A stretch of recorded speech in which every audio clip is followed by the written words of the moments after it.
Lorsque Jésus eut achevé tous ses discours, il dit à ses disciples : « Vous savez que la Pâque a lieu dans 2 jours et que le Fils de l'homme sera livré pour être crucifié. » Alors les principaux sacrificateurs et les anciens du peuple se réunirent dans la cour du souverain sacrificateur, appelé Caïphe, et ils délibérèrent sur les moyens d'arrêter Jésus par ruse et de le faire mourir.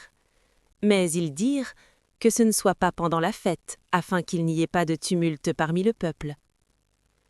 Comme Jésus était à Béthanie, dans la maison de Simon le lépreux, une femme s'approcha de lui, tenant un vase d'albâtre qui renfermait un parfum de grand prix, et pendant qu'il était à table, elle répandit le parfum sur sa tête. Les disciples, voyant cela, s'indignèrent et dirent : « À quoi bon cette perte ? On aurait pu vendre ce parfum très cher et en donner le prix aux pauvres. » Jésus, s'en étant aperçu, leur dit : « Pourquoi faites-vous de la peine à cette femme ? Elle a fait une bonne action à mon égard, car vous avez toujours des pauvres avec vous, mais vous ne m'avez pas toujours. En répandant ces parfums sur mon corps, elle l'a fait pour ma sépulture.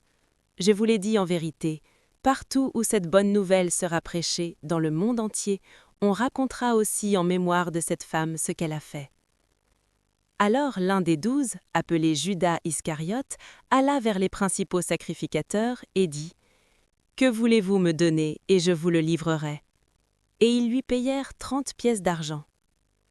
Depuis ce moment, il cherchait une occasion favorable pour livrer Jésus. Le premier jour des pains sans levain, les disciples s'adressèrent à Jésus pour lui dire : « Où veux-tu que nous te préparions le repas de la Pâque ? » Il répondit : « Allez à la ville chez un tel, et vous lui direz : Le Maître dit, mon temps est proche, je ferai chez toi la Pâque avec mes disciples. » Les disciples firent ce que Jésus leur avait ordonné, et ils préparèrent la Pâque. Le soir étant venu, il se mit à table avec les 12. Pendant qu'il mangeait, il dit : « Je vous le dis en vérité, l'un de vous me livrera. » Ils furent profondément attristés, et chacun se mit à lui dire : « Est-ce moi, Seigneur ? » Il répondit : « C'est lui qui a mis avec moi la main dans le plat, c'est celui qui me livrera. » Le Fils de l'homme s'en va selon ce qui est écrit de lui, mais malheur à l'homme par qui le Fils de l'homme est livré. Mieux vaudrait pour cet homme qu'il ne fût pas né.